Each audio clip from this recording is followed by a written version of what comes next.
Cari ilin 11 ay ərzində Naxçıvan Muxtar Respublikası Sahibkarlığın İnkişafı Fondu xətti ilə maliyyələşmə 12,7 milyon manat təşkil edib. Ötən ilin eyni dövrü ilə müqayisədə maliyyələşdirilən layihələrin sayı 5 dəfədən çox, ayrılan güzəştli kreditlərin həcmi isə 4 dəfədən çox artıb. Maliyyələşdirilən kreditlərin əksəriyyəti regionlarda fəaliyyət göstərən sahibkarlara ayrılıb. Belə ki, ümumi kredit məbləğinin 90%-dən artığı region sahibkarlarının payına düşür. Bu isə regionlarda məşğulluğun artmasına və yerli istehsalın genişlənməsinə mühüm töhfə verir. Bu layihələr üzrə 350 yeni iş yerinin yaradılması nəzərdə tutulur. Bu nəticələr ümumiyyətlə maliyyə əlçatanlığının artırılması fonunda əldə olunub.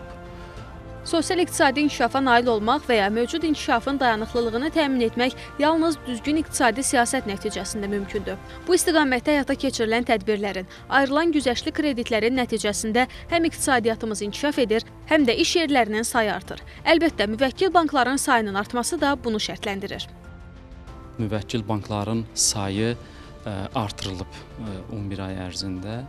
Yəni, hazırda müvəkkil kredit təşkilatlarının sayı 8-ə çatdırılıb. Muxtar Respublikada fəaliyyət göstərən bütün banklar hazırda fondun müvəkkil bankı sayılır. Maliyyə dəstəyindən yararlanan sahibkarlıq subyektlərindən biri də Zəngəzur Logistik Məhdud Məsuliyyətli Cəmiyyətidir. Cəmiyyət cari ildə sahibkarlığın inkişafı fondundan 50 min manat kredit götürüb.